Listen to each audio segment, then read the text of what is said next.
Hey guys, it's Ashley here from Diary of Deliciousness. You might have noticed my surroundings have changed a bit, and this is my first video of 2020.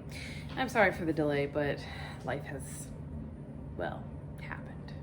Anyway, this year, we are doing lots of new fun stuff, and I'm hoping to really get some new videos up and get videos up quicker and just do more of them, because hopefully my life can finally have some structure. Anyway, today, for the very first time on Diary of Deliciousness, we are gonna make a vegan recipe. So what we're gonna make is vegan empanadas.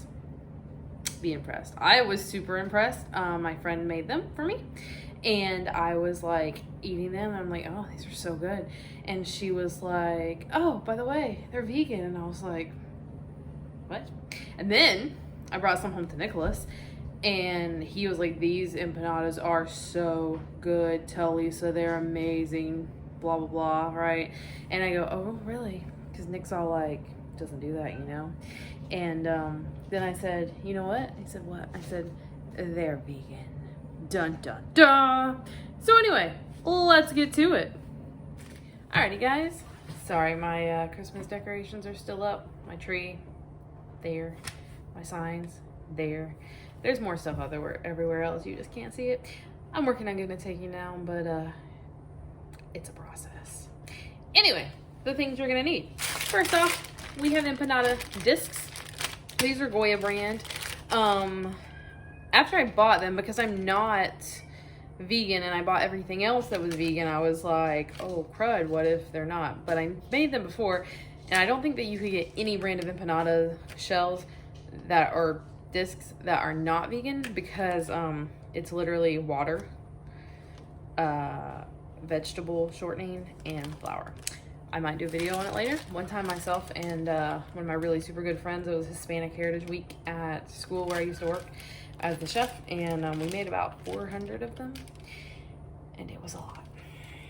So you need those. This is a 10 pack. You also need beefless ground beef, which I do realize sounds like an oxymoron. This is a 13 ounce pack. You only need 8 ounces, so I weighed it out in a little bowl. You're also gonna need a half a cup of tomato sauce. I already measured it out in a cup. You're gonna need some raisins. I already measured them out in half a cup. Half a cup for tomato sauce, half a cup for the raisins, a half a pound for the beef. Beefless beef. Things I was gonna say about that.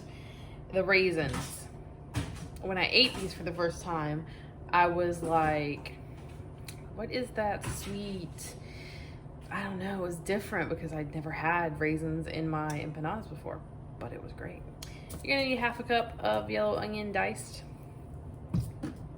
some vegetable oil, capers, you're gonna use about half a jar, diced garlic, you can dice your own, but I love this, time saver, just as good, oregano, red pepper, cumin, salt, pepper. We're ready to go, guys. All right, so we have our pan. So we are gonna turn that on to medium heat, just like so. And into the pan, we are going to add a little bit of oil. Not a ton. Now, when we do get ready to cook these, there are 3 different ways you can cook them. You can cook them classically, you know, frying them, put oil in the pan, fry them on both sides. Or you can bake them. Some people like to put egg wash on them if they bake them to try to get them brown, but they still don't taste as good, in my opinion, as if you were frying them. And then also today I'm going to try to air fry them, because I've never tried that, and I feel like it's a really great idea because I use my air fryer all the time. And I'm gonna open up my Instapot here in a few, and we're gonna do something with that. So we're gonna add the half a cup of yellow onions, which is about half a medium onion diced, into the pan as it's heating up. All right, so we're gonna let them get a little translucent and, you know, start cooking.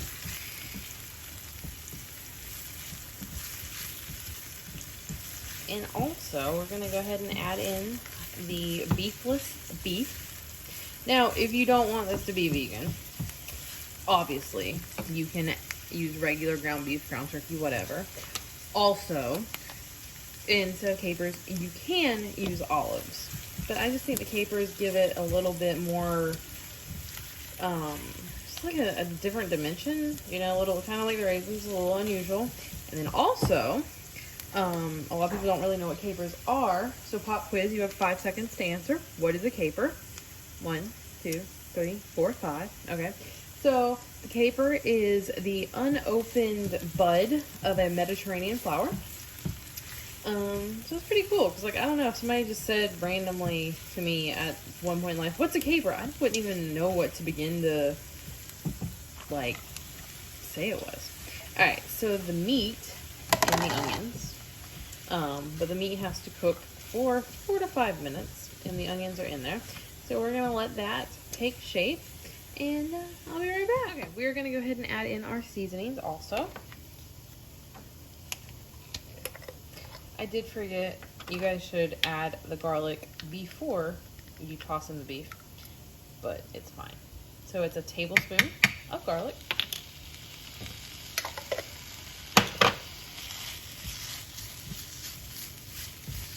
Alright, so we have the garlic in there and all the other stuff.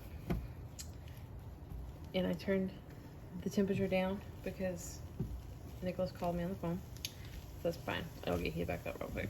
So, we've now got half a cup of onions, 8 ounces of beefless beef, and 1 tablespoon of garlic. We're going to add a half a teaspoon of red pepper. And a half a teaspoon of salt.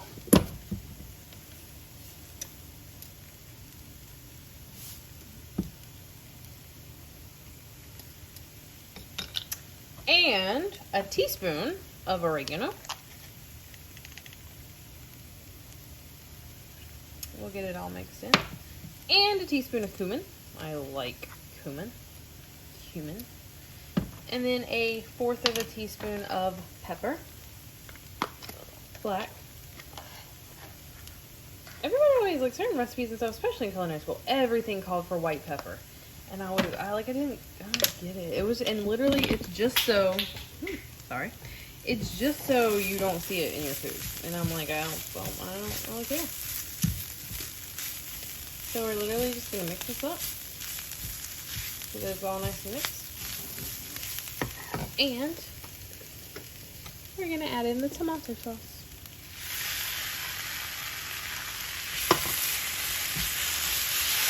That's a half a cup of tomato sauce.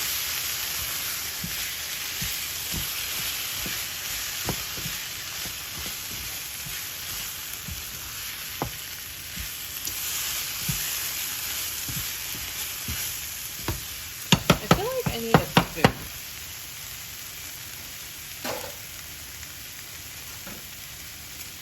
I think this will work better. Alright. And then we're almost done. And I have my heat turned down to 3 now. We're going to add in our raisins. A half a cup. My friend said when she does it, she adds more than a half a cup. And also about half a jar of capers. This is a 3.5 ounce jar, which I think is about a little more than half. It'll be fine. I think a 3.5 ounce jar is a standard caper jar, right? Am I wrong? Somebody, help me out.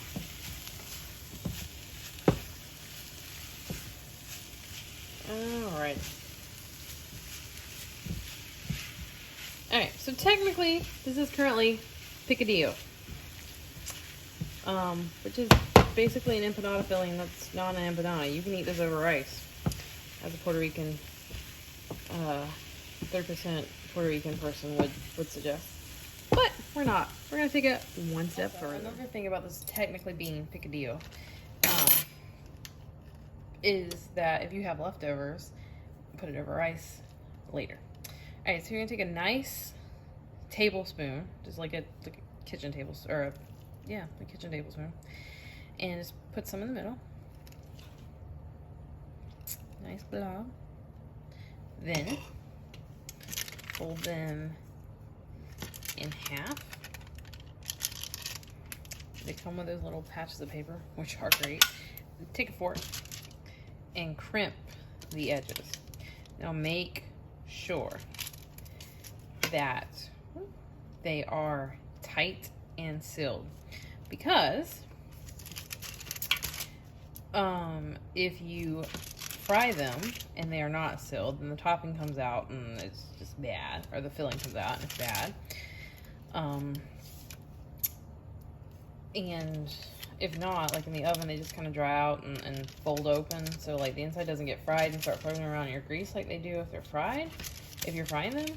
But you just, crimp them real good, basically. So I'm gonna do the rest of these, and I'll meet you over at the air fryer. All right, and the very last thing, real quick before you put them into the air fryer, we're gonna spray the top of them with just some oil spray. Now meet me over there. Hey, I'm glad you found your way to the air fryer. So we are gonna spray the bottom just so they don't stick. And the tops of these have already been sprayed. I think we'll probably get 4 or 5 in per round. And I'm gonna start them out about doing 5 minutes. And we'll periodically see. So we got 4 of them in there, make sure they're not stuck to each other. And we're gonna stick them in the air fryer on 400 degrees, and we're gonna start for 5 minutes. Alrighty guys, here we are, our finished product. They are golden, they are delicious, they are still warm, they smell wonderful. What I ended up doing was cooking them for 5 minutes, face side up, and then I rotated them and cooked them for 2 more minutes on 400 degrees in the air fryer. And as you see, I still have some picadilly left, so you could fill about another 8 to 10 empanadas with it. In this recipe, you fill 10 here, and you can fill another 8 to 10, or just make some rice and eat it that way. So try it out, let me know what you think, rate, comment, and subscribe. I'll see you next time.